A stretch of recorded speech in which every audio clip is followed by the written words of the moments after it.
The early morning light hit the white marble buildings of Washington, D.C., but the usual calm was missing. Phones buzzed across newsrooms, and breaking news alerts flashed on every screen. Justice Amy Coney Barrett had filed a direct Supreme Court motion against Hollywood actor Robert De Niro. The decision shocked everyone. The Supreme Court almost never took personal cases directly. Yet here it was De Niro accused of defaming the judiciary and inciting unrest. By 7 a.m., major news anchors gathered in studios, trying to make sense of the legal move. Some analysts claimed it was a bold step to protect the dignity of the court. Others whispered about political revenge. The country split into two camps, the airwaves filled with shouting matches between TV guests. Was this justice, or a warning for anyone who dared to speak against the system? De Niro was at home in New York when he received the call. His personal assistant was almost breathless. "It's everywhere, sir. They went straight to the Supreme Court. There's a court order with your name on it." For a brief second, De Niro stood silent, staring out of his window. Then, like a switch had been turned, he grabbed his coat. "Call Rachel Miles," he said calmly. "Tell her we fight." Rachel Miles was no ordinary lawyer. A former Marine, she had served 2 tours overseas before finishing law school on a military scholarship. Known for her fearlessness in court, she had taken on corrupt corporations and won. Her loyalty was respected by soldiers, activists, and free speech defenders across the country. When Rachel picked up De Niro's call, her response was simple. They messed with the wrong person. As Rachel headed towards Washington, the media frenzy grew louder. TV stations replayed old clips of De Niro. In one clip, he stood on a stage shouting, "The bench is not blind, it's just looking the other way." That video had gained millions of views in recent weeks, especially after De Niro's viral documentary accused top judges of favoring corporate interests over justice. His fiery CNN interview had embarrassed powerful people, and now it seemed the system was pushing back. Outside the Supreme Court, reporters gathered like vultures. Cameras pointed at the front doors, waiting for the next development. Court staff, usually quiet and professional, looked tense. Security presence doubled overnight, and court summons were being delivered live, with reporters chasing the delivery cars. America had seen many political storms, but this was something different. A famous actor being taken straight to the highest court in the land, it was unheard of. Inside her chambers, Justice Barrett stayed silent. She wore her usual dark robe, her face calm, but her actions spoke volumes. The legal motion she filed used strong language, incitement, dangerous influence, and threat to constitutional order, yet some legal experts publicly questioned the legitimacy of the charges. De Niro's speeches, while sharp, had always been about corruption and justice. Since when did free speech become a crime? Asked one law professor on national television. Rachel arrived in Washington by noon and went straight to De Niro's apartment, which was now surrounded by reporters. She sat across from him, opening a thick legal folder. "They want to make an example out of you," she said. "This is not about Lutz, about fear. They want to scare every person who speaks against them." De Niro leaned back, his face calm but his eyes burning with anger. "Then we don't just defend," he replied. "We show the world who they really are." By evening, the first protests had started. Supporters gathered outside the courthouse with signs reading "Free speech on trial" and "Judges are not kings." Videos flooded social media of angry veterans calling out the Supreme Court for attacking a citizen's right to speak. Rachel worked all night with her legal team, digging into the history of fast-track motions. What they found shocked even the most experienced lawyers. Barrett's motion had skipped multiple steps. There were no hearings in lower courts, no standard appeals process, just a straight jump to the top court. They also found a string of sealed cases involving corporate lawsuits that had quietly disappeared after reaching the Supreme Court. Rachel's assistant, A young tech expert named Jason cracked open public donation records. They discovered that Barrett's previous political campaigns had received heavy donations from companies named in De Niro's documentary. Jason's hands shook as he printed out the records. "It's all connected," he whispered. At midnight, Rachel held a press conference on the steps of the courthouse. Her speech was short but powerful. The Supreme Court should protect justice, not silence critics. "We have evidence of political manipulation and hidden money trails. We will defend not only Mr. De Niro, but every citizen who believes in truth." The next morning, Alina Kostas, the famous investigative journalist, released a report exposing sealed judicial cases linked to defense contractors. News networks exploded. Hashtags like #TruthOnTrial and #De Niro vs. Corruption trended globally. In just 24 hours, the courtroom ambush had turned into a national awakening. People across the country turned off scripted TV debates and logged into independent news streams. They wanted to know what De Niro knew, what Rachel had found, and what Alina was about to reveal next. Inside the Supreme Court, Barrett looked at the growing pile of protest letters, court petitions, and media inquiries. The trap she had set was falling apart before her eyes. The country was waking up. And the fight for truth had only just begun, though morning in Washington was heavy with noise. Protesters stood outside the Supreme Court with banners and loudspeakers. News vans crowded the streets. Every major news channel was covering the De Niro trial. People from all sides of politics wanted answers. Some defended Justice Barrett, calling her brave. Others called it the worst attack on free speech in modern times. Social media was on fire, with millions watching every update live. Inside a small hotel room near Capitol Hill, Rachel Miles and her team worked quietly. Papers were everywhere: legal files, donation records, and secret documents. Jason, the young tech expert, was at his laptop digging into court records that had been hidden from the public for years. Alina Kostas, the famous journalist, had also joined them with her own sources and contacts. Rachel stood in front of a whiteboard with names and arrows connecting judges, politicians, and powerful companies. Rachel pointed to one name: Apex Defense Systems. "This company has been winning big government contracts for years," she said. "And look, here are multiple donations to political campaigns connected to Barrett." Jason nodded, showing another screen. And Apex had 3 lawsuits dismissed by the Supreme Court in the last 5 years, all sealed. No public explanation. Rachel's phone buzzed. 'Twas De Niro. "Rachel," he said, "they want to scare me into silence. They're offering backdoor deals to make this go away quietly, but I won't take it." Rachel replied, "Good, we won't stop. You didn't start this fight, but you will finish it." Meanwhile, inside the Supreme Court, Barrett held a private meeting with her advisors. Her face was calm, but her tone was sharp. "They are turning this into a media circus," she said. "We need control back. I want restrictions on cameras and reporting inside the courtroom." Her senior clerk warned her. The country is already questioning this move. Too much control might backfire. By afternoon, the court released an official statement. Trial would continue, but with no cameras inside. Only written transcripts would be shared.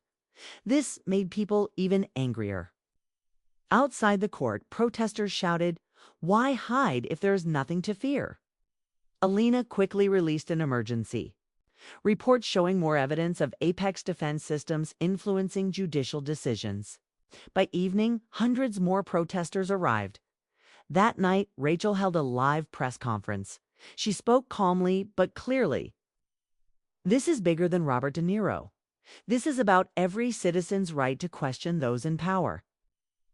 This courtroom is not just about one man's words. It is about truth versus control." News channels broadcast her words worldwide. International leaders reacted. A European Parliament member tweeted, "This isn't just America's problem when courts silence voices. Democracy dies everywhere." United Nations called for transparency in all judicial proceedings. The next morning, Barrett's court session began. Reporters, though blocked from using cameras, filled the seats with notebooks in hand. De Niro walked in with Rachel beside him, both calm and silent. Barrett opened with a strong voice, accusing De Niro of undermining public trust in the judiciary. Rachel stood, holding a thick folder. "With respect, Your Honor, we will show the public why trust was already broken long before my client spoke out." As Rachel spoke, she explained how court cases had been hidden, how justice had been sold to the highest bidder. She revealed Apex Defense's secret donations and how the court had refused to hear important public interest cases. Barrett interrupted several times, asking her to stick to De Niro's speeches, but Rachel continued.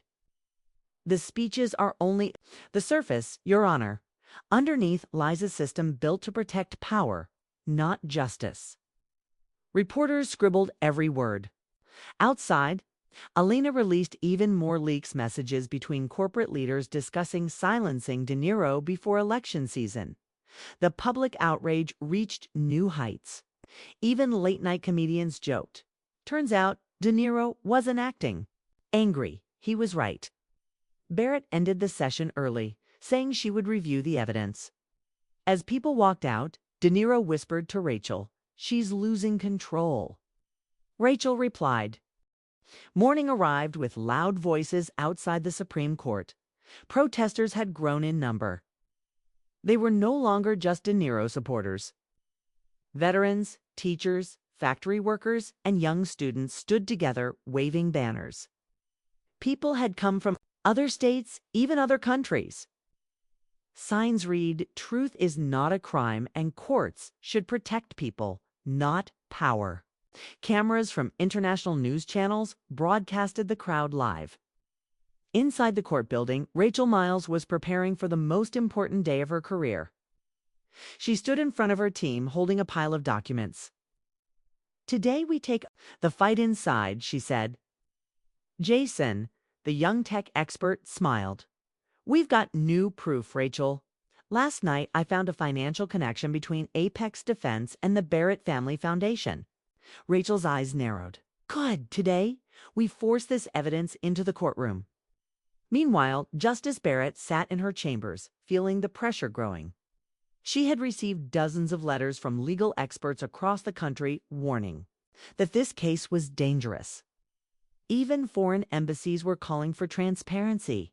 Still, she held on to her belief that controlling De Niro would stop what she called the public disrespect for authority.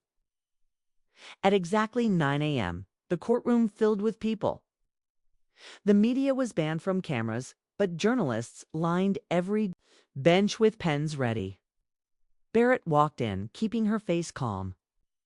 She started by listing the accusations against De Niro: public attacks on judicial honesty, encouraging unrest, and weakening faith in the court system. Rachel stood unshaken. "Your Honor," she began, "the court cannot demand respect when it has sold itself to private money. Today, we will show this courtroom the truth." Barrett warned her to stay on topic, but Rachel pressed forward. She pulled out printed emails showing Apex Defense leaders discussing favorable court outcomes. She showed payment records that linked the defense company to political donations connected to Barrett's supporters. The courtroom was dead silent. Then Rachel revealed something new. "Your Honor," she said, "my client's documentary not only told the truth, but exposed a serious crime money influencing court decisions. Silencing him is protecting criminal activity." Barrett interrupted sharply.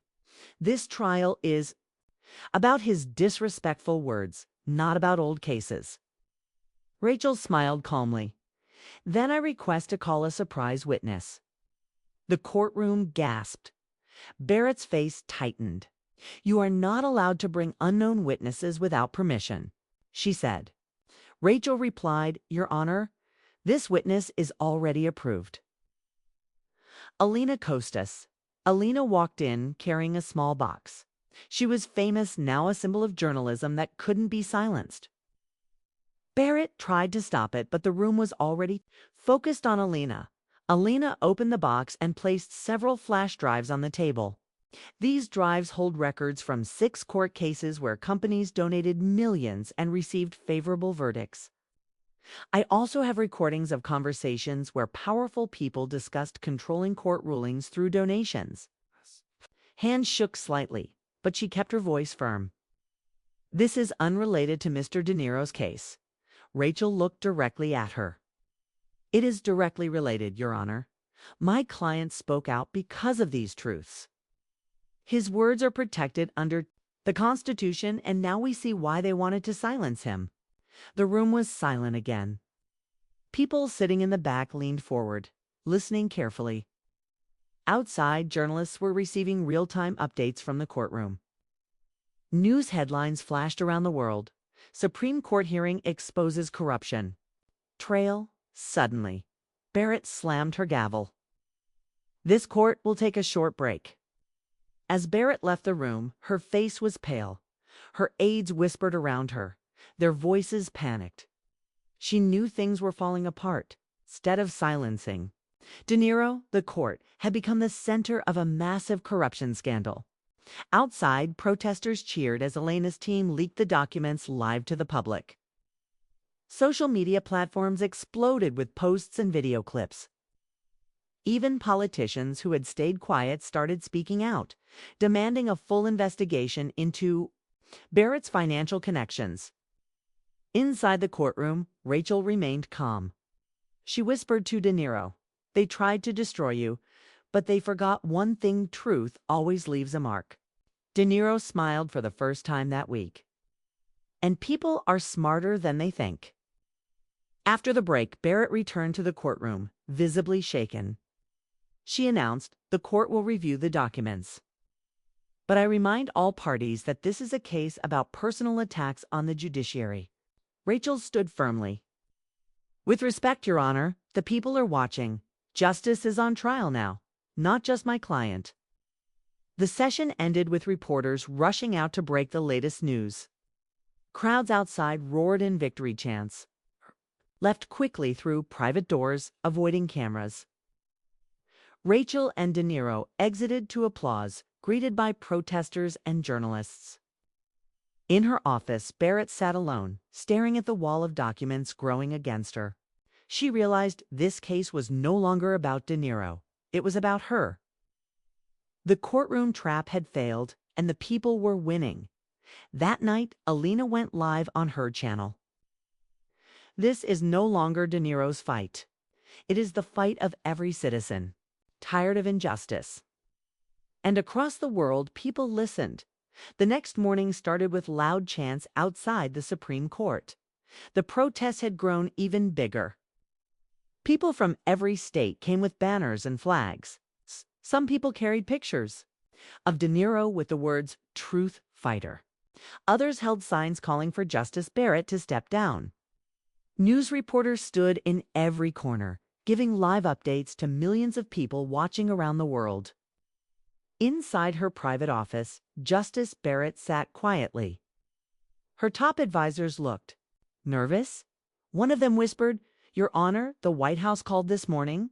They are asking for answers. The Senate is preparing a hearing on judicial fairness." Barrett's face stayed serious. She knew her power was slipping away. She had thought the courtroom would be her shield, but now it had become a weapon against her. She whispered, "I will finish this trial my way."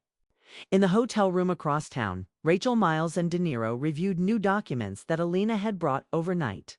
Lena spoke quickly. "We found something bigger." One of Barrett's family businesses received direct funds from Apex Defense Systems.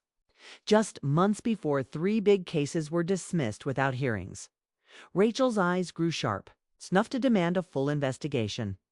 Jason, sitting at his laptop, added, "I also found that Barrett's law school received massive anonymous donations right before her nomination was approved." De Niro leaned back, taking a deep breath. "They tried to silence me, but they ended up exposing themselves." Later that day, the courtroom filled again. Barrett tried to keep her voice calm, but everyone noticed her hands were shaking slightly. She said this court is prepared to continue this hearing under strict order. The focus will remain on the statements made by Robert De Niro. Rachel stood and replied, "Your Honor, my client's words were based on truth. The people have a right to know the truth, and no courtroom should be used to hide it." She walked to the front of the courtroom with fresh files in her hand. "Today we will prove that this trial was never about justice, it was about revenge." Rachel started showing new evidence. She pointed to bank transactions, emails, and travel records showing connections between Barrett's close relatives and Apex Defense Systems. She revealed meeting schedules between Barrett's advisors and Apex lobbyists. Journalists in the courtroom could not stop writing. The courtroom felt like a volcano about to explode. Barrett interrupted. "This is not the purpose of the trial," Rachel replied sharply. "Your Honor, it became the purpose the moment you used this court to punish free speech and hide corruption." Outside, Alina Costas had already released the evidence to the public. Major news networks stopped their regular programs and switched to live coverage. People in coffee shops, offices, and homes watched every second. On social media, millions shared the new findings with hashtags, like #JusticeOnTrial and #CorruptBench. As the trial continued, Rachel requested the courtroom to call 2 witnesses, a former Apex Defense executive and a previous law clerk from Barrett's office. Both witnesses appeared through video link. The Apex executive admitted, "We were promised favorable decisions if we donated to certain causes and foundations linked to powerful people." The former law clerk confirmed important cases were blocked after private meetings with donors. The courtroom fell silent. Even Barrett struggled to respond. Her voice dropped as she said, "This court needs time to review these testimonies." Rachel pressed on. "The country doesn't need more delays. They need truth. My client's rights have been attacked. The people's trust has been broken. The truth is here, and it cannot be hidden anymore." Reporters rushed outside quickly, spreading the news across the world. Protesters shouted louder, "Step down, Barrett! Stop court corruption!" People from other countries shared support messages online. Leaders from Europe and Asia gave statements saying that the trial was a clear warning about political control over justice. Later in the evening, government leaders in Washington could no longer stay quiet. Senators from both parties made speeches calling for a full inquiry into the Supreme Court's conduct. The Department of Justice announced a special prosecutor would investigate hidden dealings inside the highest court. The next day was like no other. All across America, people stayed glued to their screens. Every news channel was showing live updates from Washington.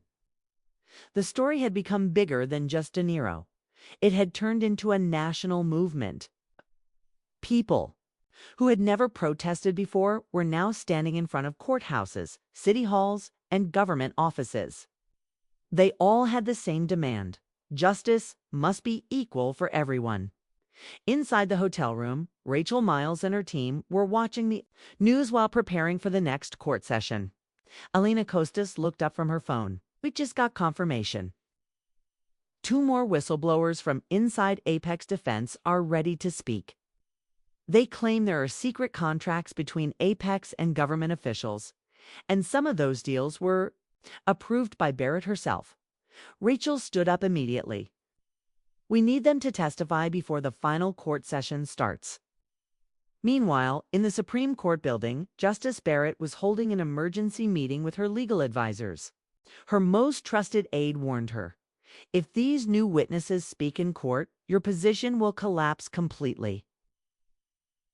You could lose your seat, and you could be investigated for fraud."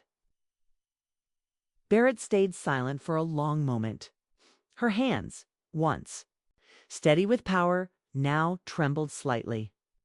She said in a low voice, "Then we block them from speaking. Use courtroom procedure. Say their testimonies are unrelated to De Niro's case." At noon, the courtroom was packed.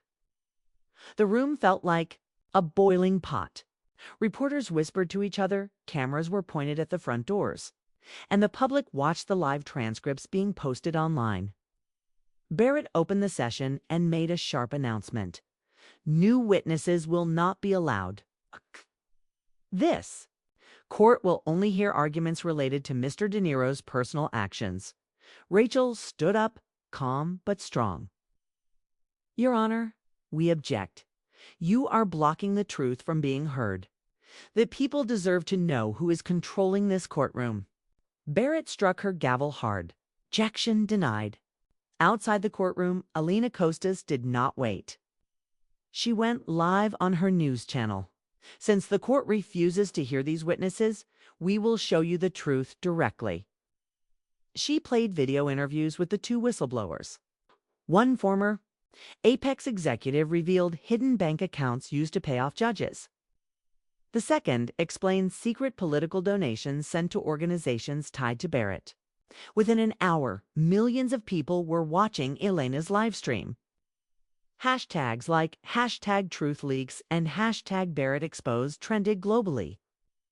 Even news channels that had avoided the story were now forced to cover it. Protesters outside the court doubled in number. In the courtroom, Rachel stayed focused. She presented final evidence to show that De Niro's speeches were not attacks, but warnings. This man stood against injustice when others stayed silent. Few tried to punish him because his words were too true to ignore. Barrett interrupted. Again, Mr. De Niro's language was extreme and disrespectful. Rachel replied sharply. Disrespectful to who? To the people stealing justice from the public? The real disrespect is hiding corruption behind courtroom walls. The room was silent. Even the court staff looked uncomfortable.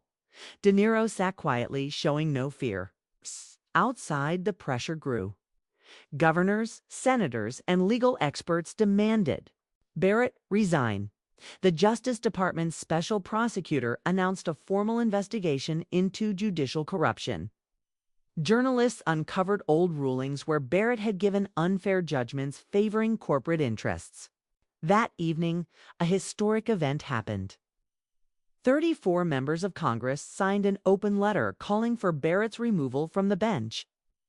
News channels showed people gathering in public squares, lighting candles, and singing together. Across the country, people said, "We are all De Niro." Late that night, inside her office, Barrett finally realized her position was collapsing. She looked around at the quiet room that used to be filled with confidence and power. Her aides no longer met her eyes. Her phone kept ringing with warnings from political allies. She turned to her advisor and whispered, "If I step down, the whole system will come crashing down." Her advisor replied, "If you stay, it will fall even faster." At the hotel, Rachel, Alina, and De Niro prepared for the next day. Jason walked in with breaking news. Barrett just hired a criminal defense lawyer. Rachel looked at De Niro and smiled. They wanted to put you on trial. Instead, they put themselves on trial. De Niro nodded. We didn't plan a revolution, but we woke up a nation. As the night continued, more secrets came out. More. People stood up. This was no longer just a legal battle. It was history happening in front of the whole world. And in every corner of America, people said the same thing. Justice was finally coming for those who thought they were untouchable. The next day started with something nobody expected. Justice Amy Coney Barrett did not arrive at the courtroom. Reporters waited outside for hours, but she never showed up. Inside the Supreme Court, her office door stayed closed. Rumors spread fast. Some people said she was sick. Others said she was preparing to resign. But no one knew for sure. Rachel Miles sat in her hotel room with De Niro, Alina, and Jason. Jason looked at his laptop. The court website just updated. He said, "Today's session is canceled. There will be an announcement from Barrett at noon." Alina checked her phone. "My sources say she's under extreme pressure. Senators from both parties are calling for her to step down." Rachel nodded. "She knows she can't win this. We broke their wall." At exactly noon, every news channel switched to the live. Feed from the Supreme Court. Barrett stood behind a podium, her face serious but tired. She said, "I have always believed in the power of the law. Our recent events have made it impossible for me to serve without distraction. Therefore, I am stepping down from my position on the Supreme Court, effective immediately." The world froze for a moment. Then the news exploded. Every channel had breaking news banners. Barrett resigns in court corruption scandal. Social media filled with celebration. Protesters outside the courthouse shouted in joy. People hugged each other in the streets. Rachel felt her eyes water. She whispered, "It's over." But De Niro shook his head. "No, it's not over. This is just the beginning. The system needs to be rebuilt." Soon after Barrett's speech, the Department of Justice announced criminal charges against high-ranking members of Apex Defense Systems. FBI agents raided corporate offices and seized documents. Prosecutors promised to go after every person involved in the scheme, loading judges, lawyers, and political donors. Reporters followed every detail. News stations showed video clips of Apex executives being taken away in handcuffs. Late-night shows joked. Looks like De Niro's courtroom drama became real life. De Niro gave a public speech outside the courthouse. He spoke calmly. "This was never about me. It was about all of us." This fight showed that no matter how high the walls, truth can always break through. Justice must belong to the people, not to corporations, not to politicians, not to anyone who thinks they are above the law. People around the country listened. More protests turned into peaceful marches. People demanded more changes, stronger protections for whistleblowers, clearer court rules, and transparency in political donations. In the following days, more secrets came out. Lena published a huge report showing how court decisions had been sold for years. Rachel helped start a national legal committee to monitor future cases. De Niro announced that all profits from his documentary would go to help veterans and fight for judicial reform. In Washington, Congress prepared a new bill called the Fair Justice Act. It promised stricter rules for judges, full financial transparency, and better protection for free speech. Politicians who once stayed quiet now rushed to support it, afraid of the power of the people's voice. Back in the hotel, Rachel smiled as she packed her papers. Jason said, "You just changed history, right?" Rachel shook her head. "We didn't change it. We just reminded people that they have the power to demand honesty." That night, De Niro sat alone by his window, looking at the peaceful crowd outside. He smiled quietly. Months ago, they wanted to break him. They thought one courtroom could silence him forever. But the opposite happened. He became a symbol for truth. Lena called and said, "The world is watching America right now. This will be remembered for generations," De Niro replied, "and we'll make sure they remember the right story." The next morning, a huge rally took place in Washington. People held candles and banners. It didn't come to protest anymore, they came to celebrate. Rachel stood on the stage with Elena, Jason, and De Niro. People cheered as they spoke about fairness, truth, and rebuilding the system. Rachel finished the speech by saying, "Corruption doesn't end with one resignation. This is a long road. But we have shown that it's a road worth walking together." The crowd roared in agreement. And in homes, schools, workplaces, people knew something special had happened. The system had been shaken, and justice had won because people stood together and refused to be silent. In every corner of America, a quiet hope returned. Justice could be saved after all. A week passed after the resignation, but the energy in the country did not slow down. News channels showed crowds gathering every day in front of courts, government offices, and city squares. People who had never cared about politics before were now learning about laws, judges, and their rights. Rachel Miles knew this was a turning point for the country. Inside her small office, Rachel sat with Elena, Jason, and De Niro. Jason smiled, reading the latest news. They just announced the first arrests of government officials linked to the Apex scandal. 2 judges and a former senator are now in custody, Alina said. This is just the beginning. People from around the world are watching. Other countries are now opening their own investigations into corporate control over courts. Rachel looked at De Niro, who seemed calmer than before. You didn't just defend yourself, she said. You woke up millions of people. De Niro smiled, but I didn't do it alone. None of us did. At the Capitol building, Congress moved quickly. They passed the Fair Justice Act with record support. It was the first law in years to get support from both parties. The law forced judges to make their finances public, banned secret political donations, and created a citizen panel to monitor big court cases. President Carter signed the bill on live television. She said, "This country was built on fairness. We have lost our way, but now we are walking back to justice." News anchors called it the biggest legal reform in 50 years. Meanwhile, Rachel was invited to speak at law schools and human rights events. Elena's news channel gained millions of new followers. People trusted her because she never hid the truth. Jason was hired by a new group that used technology to stop corruption. De Niro finished his documentary with a powerful ending. He showed clips of protests, court hearings, and the people who stood up for justice. His voiceover said, "They tried to silence us, but we spoke louder. They tried to break us, but we stood stronger. And in the end, we reminded them that this country belongs to the people." The documentary was released worldwide. It became the most watched documentary in modern history. People cried watching it.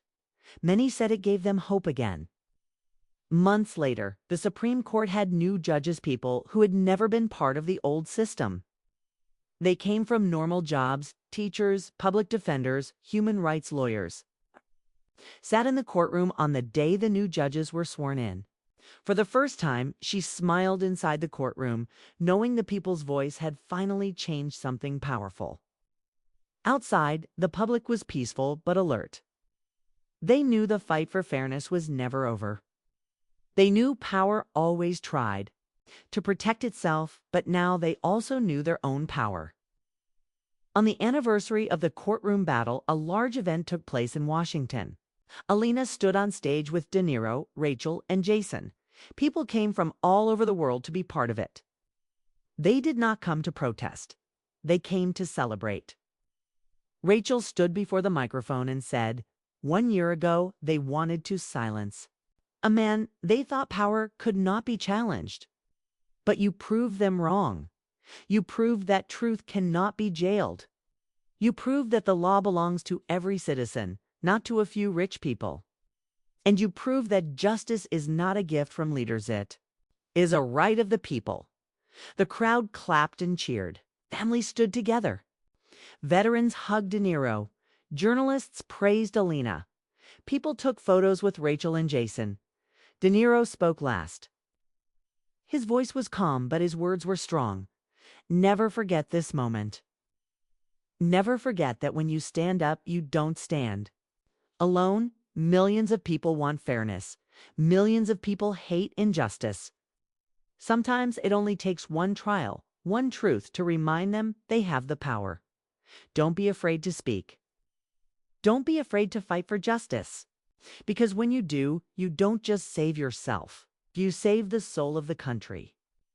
The people clapped louder, shouting, "Justice belongs to us." As the sun set, the stage lights glowed and the music played. Rachel looked at the crowd and felt proud. She thought about how one man's trial had changed everything. She thought about how Elena's bravery and Jason's skills had opened doors. She thought about how ordinary people, by standing together, had shaken the most powerful rooms in the country. And she smiled, knowing the story wasn't over. It's just the beginning.